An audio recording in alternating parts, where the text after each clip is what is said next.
padres vão chegar, você acolhe eles direitinho, eles são a pupila dos meus olhos.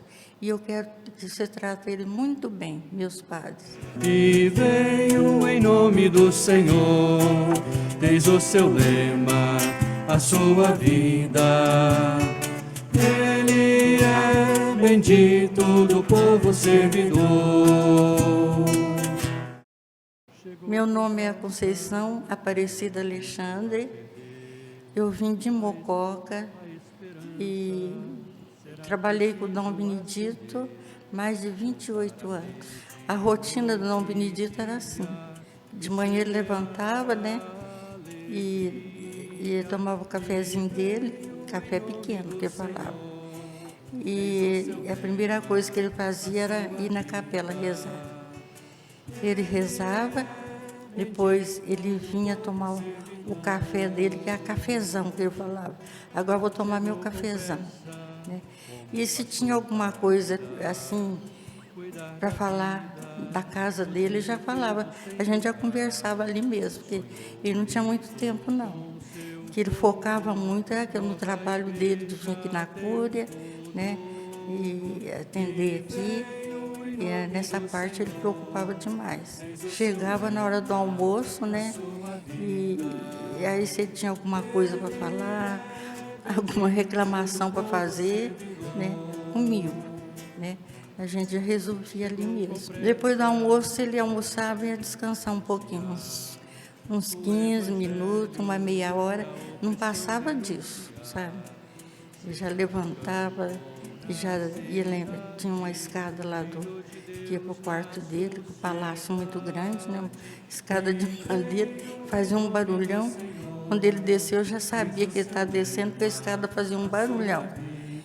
Aí ele descia e já pegava as coisas dele e ele falava: minha filha, eu já vou. Tchau, até de tarde, né? E vinha para cá trabalhar. Dom Benedito rezava, nunca deixou de rezar. E uma das coisas que eu sempre falava assim: minha filha, eu vou morrer padre. Ele nunca deixou de rezar. O breviário, então, de jeito nenhum. Nossa, a missa era todos os dias. Ele podia chegar, assim, viajar, chegava cansado, mas ele nunca ficou sem celebrar a Santa Missa. Ele celebrava. Antes do jantar, se ele chegava assim, antes do jantar, ele ia celebrar primeiro. Lá tinha umas panelinhas muito pequenas para cozinhar. E lá ia muita gente, né? Os padres, às vezes ia pessoas de fora. Eu tinha que fazer, por exemplo, o arroz. Tinha que fazer 2, 3 panelinhas. Aí eu pensei assim: gente, mas essas panelas é muito pequenas. Fazer arroz assim em 2, 3 panelas. Depois tinha mistura, né? E ele me apresentou a irmã Terezinha, tudo que eu quisesse assim, que era para falar com a irmã Terezinha. Então, eu falei: eu vou conversar com a irmã Terezinha, porque eu já sabia que ele vivia da aposentadoria dele. A casa era da aposentadoria dele. E para minha filha, eu não pego um tostão da Cúria. Eu cuido da minha casa, sustento a minha casa com a minha aposentadoria. E eu, então, não podia pedir dinheiro para ele, né? Porque o dinheiro que ele me dava era para aquilo, né? Não podia tirar dali. Aí eu conversei com a irmã Terezinha, falei: irmã Terezinha, não sei o que eu faço, porque aqui tem umas panelas muito pequenininhas. Eu precisava de umas panelas grandes para fazer arroz, fazer tudo, né? A irmã Terezinha falou assim: eu tenho um lugar aí, tem umas panelas boas, você precisa de ver. Eu falei: mas só que nós vamos fazer assim, eu vou comprar com meu dinheiro, mas ele não pode saber de jeito nenhum. Até ele morreu sem saber. E aí, então, ela desocupou mais cedo da Cúria, que ela trabalhava aqui também. E ela saímos nós duas, fomos lá na rua São Benedito, que eu não conhecia, assim, quase nada aqui, né? Aí, então, Lá veio eu com as panelas. Aí eu comecei a usar as panelas sem ele perceber, porque ele passava lá na cozinha rapidamente e depois ele ia embora, né? Ia lá, eu ia conversar, eu ia fazer qualquer coisa lá. Ele não notava as panelas no fogão, não. Aí, quando foi um dia, eu levantei para ir no banheiro e ele estava lá na despensa. E ele era observante, a gente pensava que ele não notava as coisas, mas ele notava. Ele falou assim: minha filha do céu, olha aqui, você anda comprando panela? Eu te dou, o dinheiro que eu te dou é para casa, você comprar assim, uma verdura, né? Uma carne, uma fruta. Mas você anda comprando panela, que eu estou vendo panela nova aqui, essas panelas não estavam aqui.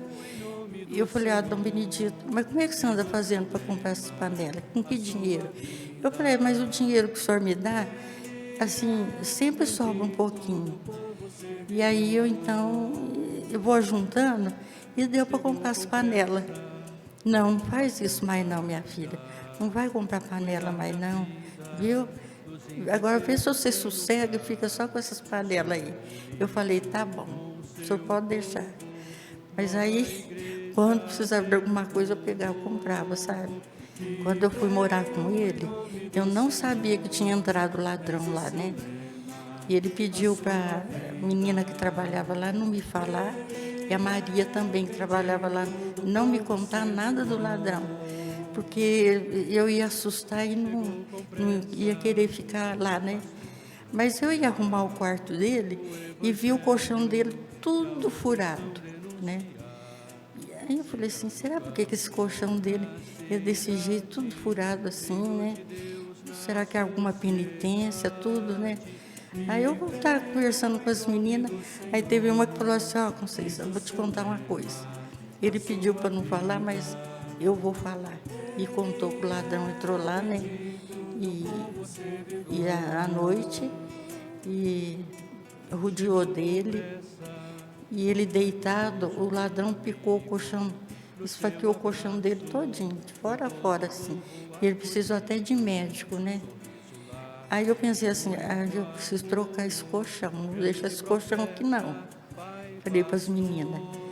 Aí quando foi, estava assim, chegando o aniversário dele, eu falei: como é que eu vou fazer? Aí os amigos dele ligavam lá, perguntavam o que ele estava precisando de presente, né? Eu falei: agora está na hora de eu pedir o colchão. Aí eu falei: está precisando de um colchão assim, assim. E esse colchão apareceu lá. Aí nós tiramos aquele colchão, sem ele saber. Tiramos aquele colchão, levamos lá para o quintal, pusemos fogo no colchão, queimamos todo o colchão e arrumamos direitinho lá, na cama dele. Aí, depois, né, do almoço, ele ia descansar um pouquinho, ele foi e viu o colchão, viu diferente, que estava diferente, né? Depois eu só escutei que é barulhão da escada. Desci lá da cozinha, eu escutava o barulho, porque aquela escada era barulhenta, sabe? Eu falei: nossa, ele já vem. As meninas falaram para falar do colchão. Minha filha, que colchão é aquele? Eu falei: Dom Benedito, eu troquei seu colchão estava muito ruim, está tudo furado, não tinha nem jeito de arrumar, tão furado que estava. Aí que ele me contou: minha filha, que ele foi o ladrão. O ladrão que fez, quase que me matou. Quando ele entregou, como diz assim, o báculo, né, para o Dom Roque, né, e ele teve depressão, né, ele ficou deprimido, ele ficava assim, horas assim, sentado, assim, pensando. Eu ficava com dó, porque eu falei: gente, uma pessoa que nunca parou e agora parou assim, de repente, né? Para ele não foi fácil, não. E aí até um padre um dia ligou, muito amigo dele, perguntei como é que ele estava. Eu falei: ele está numa depressão muito profunda. Eu falei, eu tenho dó porque eu não sei nem o que eu faço, assim, e de ver ele desse jeito. Aí o padre falou assim, pode deixar que essa depressão dele vai acabar. E o padre Geraldo Maia também, a gente, qualquer coisa a gente telefonava para o padre Geraldo Maia. O padre Geraldo Maia vinha aqui, o Dom Benedito tá assim, tá assado. Aí ele ia lá, conversava com ele, né? E os dois se entendiam lá, ele melhorava também. E era assim, até ele acostumar, né? Porque se sair de uma vida agitada, né? E parar de repente, né? Não é fácil, não. Ele foi reitor da medalha. É. Aí já deu uma ocupação a mais para ele, né? Quando ele foi reitor da medalha. Aí ele já levantava cedo e o cafezinho não deixava de tomar. Tinha que ter esse cafezinho aí. Aí ele ia para a medalha, ia celebrar, né? E como ele era o responsável, né? Ele fazia o que tinha que fazer e depois ia para a casa dele trabalhar. Ele levantava de madrugada, levantava até de madrugada, tomava o seu banho, né?